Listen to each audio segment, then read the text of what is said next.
سلامونه. له زاویې میډیا څخه د زیټک خپرونه کې ستاسې هرکلی کوم.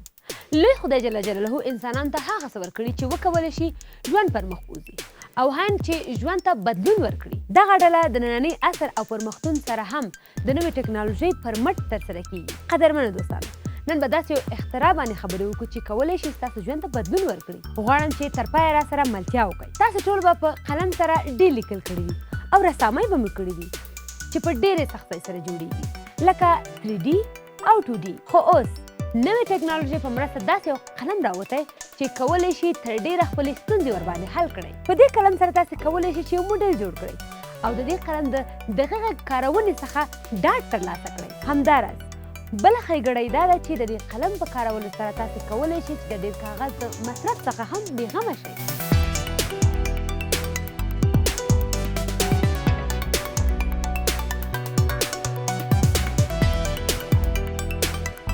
اوس به راشو یو بل پرمختګ ته چې د ژوند د رنګینیو څخه پرده پورته کوي.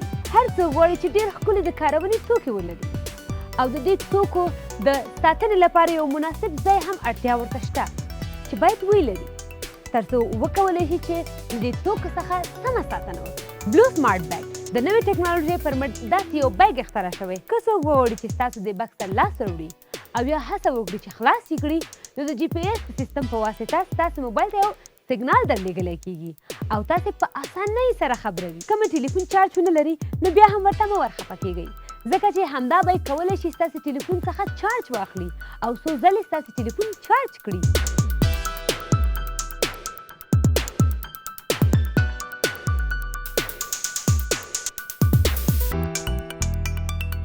بیکي ډرون د دې نوم په اورېدو سره به تاسې دا هرومرو وایئ چې دا به کومه هوایي الوتو کوي، خو نه، بلکې دا د اوبو لکه ښایسته ماهي په څېر ګرځي او عمل کوي.